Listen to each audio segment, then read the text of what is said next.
అదరగొట్టే కారం రంగు రుచి ఆచి కారం పొడి. నరేంద్ర మోడీ గారి మీద విశ్వాసం, నరేంద్ర మోడీ గారి ప్రభుత్వం చేస్తున్న అభివృద్ధి గుర్తించే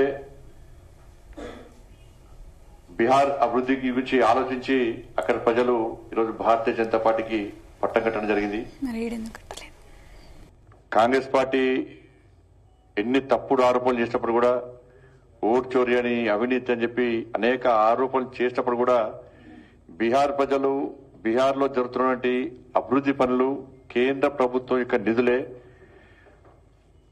అలాంటి కేంద్ర ప్రభుత్వం, కేంద్రంలో ఉన్నటువంటి నరేంద్ర మోడీ గారి ప్రభుత్వానికి తిరిగి మద్దతు ఇస్తేనే ఈ బీహార్ రాష్ట్ర అభివృద్ధి సాధ్యం అనేటువంటి విషయాన్ని గుర్తించి గమనించి ఈరోజు 200 పైగా స్థానాలు ఇవ్వడం, దానిలో భారతీయ జనతా పార్టీ స్వతహాగా 101 స్థానాల్లో పోటీ చేసి 92 స్థానాలు ఇప్పటికే భారతీయ జనతా పార్టీ స్వతహా గెలవడం జరిగింది.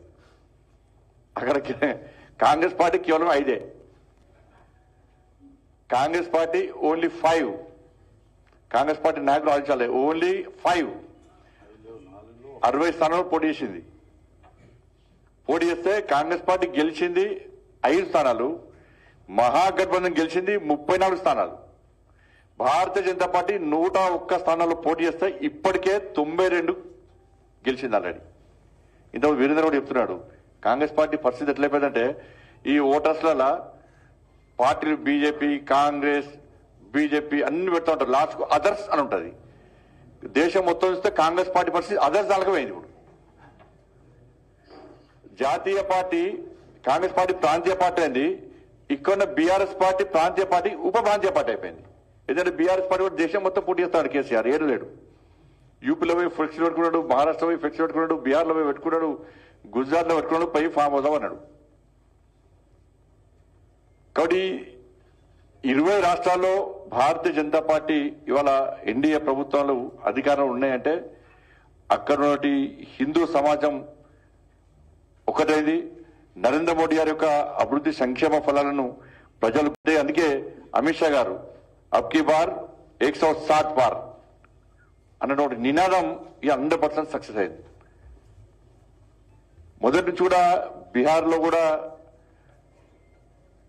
వన్ సైడే ఫలితాలు. అన్ని సర్వేలు కూడా, ఇంకా చాలా సర్వేలు కూడా 150, 160. ఇప్పుడు 202 స్థానాలకు పైగా ఇవాళ ఎన్డీఏ గెలిచిందంటే చాలా బ్రహ్మాండమైనటువంటి మెజార్టీ. బీహార్ అయిపోయింది, నెక్స్ట్ బెంగాల్, తర్వాత 2028లో తెలంగాణ. జూబ్లీ హిల్స్ ఎన్నికలు కూడా సరే ఇంతకుముందు అందరు పెద్దలు చెప్పారు. ముఖ్యంగా బీహార్ ఎన్నికలకు సంబంధించి దేశవ్యాప్తంగా కూడా అనేక సందర్భాల్లో చర్చ జరిగినాయి. కాంగ్రెస్ పార్టీ ఓట్ చోరీ పేరు మీద ఇవాళ కాంగ్రెస్ పార్టీ ఆరోపణ చేసింది.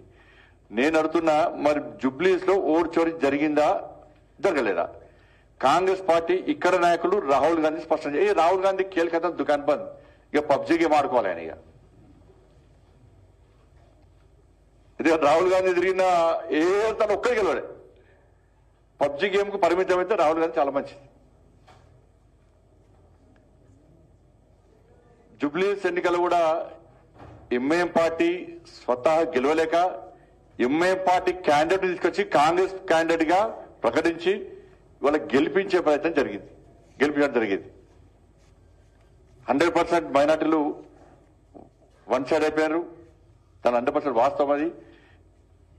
కానీ కాంగ్రెస్ వాళ్ళు సంతోషపడుతున్నారు, మొత్తం గెలిచామని చెప్పి. మీరు మైనార్టీల ఓట్లతో మాత్రమే గెలిచారు. ఇక నెక్స్ట్ తెలంగాణ రాష్ట్రంలో హిందూ సమాజం జాగృతం కావాలి, జాగృతం చేయాలని చెప్పి ఆలోచనతోని భారతీయ జనతా పార్టీ కార్యకర్తలు ఇంకా కసిగా తిరుగుతాం. ఈ తెలంగాణ రాష్ట్ర అభివృద్ధి విషయంలో తెలంగాణ సమాజానికి అప్పీల్ చేస్తున్నాం. మేము బీహార్లో అభివృద్ధి కోసం ప్రజలు ఆలోచించి నరేంద్ర మోడీ గారి ప్రభుత్వాన్ని ఏర్పాటు చేసుకున్నారు. ఈ తెలంగాణ రాష్ట్రంలో అభివృద్ధి పూర్తిగా కొట్టుబడిపోయింది. రాష్ట్ర ముఖ్యమంత్రి ఒక్క పైసా లేదంటున్నాడు. స్థానిక సంస్థలకు ఒక్క పైసా కూడా ఇంతవరకు ఇవ్వలేదు. మున్సిపాలిటీలకు ఒక్క పైసా కూడా ఇవ్వలేదు. ఇప్పుడు జూబ్లీస్ లో గెలిచామని చెప్పి ఒక్క పైసా ఇక రాష్ట్ర ముఖ్యమంత్రి గారు ఒక్క పైసా ఇయ్యాడు. 2500 రూపాయలు పెన్షన్లు ఇయ్యాడు, 4000 రూపాయల వృద్ధులకు పెన్షన్లు ఇయ్యాడు, రైతు భరోసా ఇయ్యాడు, ఉద్యోగాలు ఇయ్యాడు, విద్యార్థి భరోసా కార్డు ఇయ్యాడు, ఉద్యోగస్తులకు డిఎల్ ఇయ్యాడు. పదవి విరమణ పొందినటువంటి ఉద్యోగస్తులు అందరూ కూడా ఇక చెప్పులు అరగదు తిరగాలి. అయితే ఇప్పుడు ఏమైంది? ఇప్పుడు మేము ఏం చేయకున్నా ప్రజలు మాకు ఓట్లు వేసారని చెప్పి కాంగ్రెస్ పార్టీ విరవిగా ప్రమాదం ఉంది. ఇదే విషయాన్ని ఎన్నికల సందర్భంలో చెప్పినా మేము.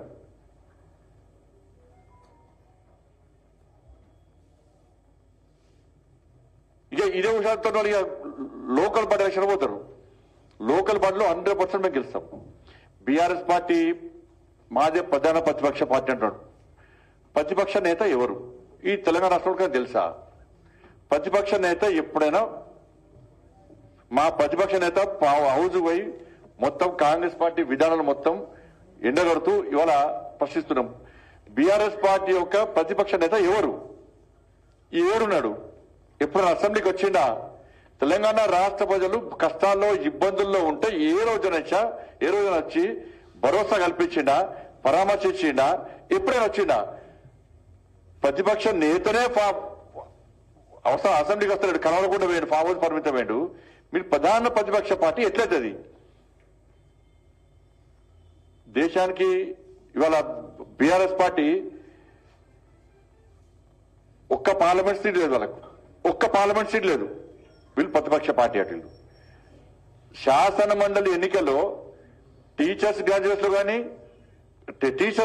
గ్రాడ్యుయేట్స్ ఎమ్మెల్సీ ఎన్నికల్లో వాళ్ళ క్యాండిడేట్ లేడు. వీళ్ళు ప్రతిపక్ష పార్టీ ఎట్లయితుంది? కంటోన్మెంట్ లో సిట్టింగ్ సీట్ ఓడగొట్టుకున్నారు బీఆర్ఎస్ పార్టీది. జుబ్లీస్ లో బీఆర్ఎస్ పార్టీ సిట్టింగ్ సీట్ ఓడగొట్టుకున్నారు. మీది ప్రధాన ప్రతిపక్షం ఎట్లయితుంది? ప్రత్యామ్నాయం ఎట్లయితుంది మీది?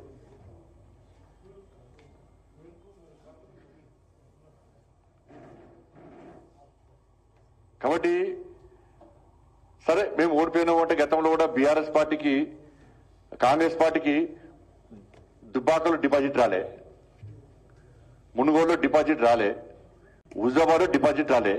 కానీ కాంగ్రెస్ పార్టీ అధికారంలోకి వచ్చింది. సరే జుబ్లీస్లో డిపాజిట్ రాలే కావచ్చు, కానీ నెక్స్ట్ అధికారంలోకి వచ్చేది భారతీయ జనతా పార్టీ పక్క సంకేతాలు వస్తున్నాయి. మరి ఇష్టమైన పైసలు మంచారు. బీఆర్ఎస్ కాంగ్రెస్ వాళ్ళు ఒక్కొక్క ఓటుకు 7,000 రూపాయలు ఇచ్చారు. బీఆర్ఎస్ వాళ్ళు ఒక్కొక్క ఓటుకు 5,000 రూపాయలు ఇచ్చారు. వీళ్ళిద్దరు ఒకటి ఇప్పుడు ఇక ఎలక్షన్ దాకా తిట్టుకుంటారు. రేపటి మళ్ళీ ఇద్దరు కలిసి ఉంటారు. ఇక మళ్ళీ ఇద్దరు కలిసి ఉంటారు ఇద్దరు. కాబట్టి ఎట్టి బస్సులో స్థానిక సంస్థల ఎన్నికల్లో భారతీయ జనతా పార్టీ వైపు ప్రజలు ఉంటారు. నేను మళ్ళీ ప్రజలకు అప్పీల్ చేస్తా ఉన్నా, లోకల్ బాడీ ఎలక్షన్స్ లో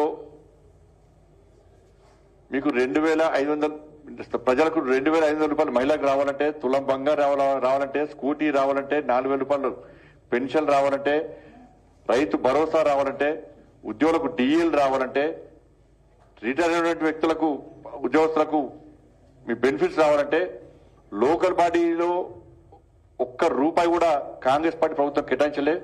స్థానిక గ్రామాలన్నీ కూడా అభివృద్ధి చెందాలంటే కేంద్ర ప్రభుత్వ నిధులు మాత్రమే శరణ్యం. కాబట్టి కేంద్రం ఇచ్చిన నిధులను మీకు సద్వినియోగం తెరకొట్టే కారం రంగు రుచి ఆచి కారం పొడి.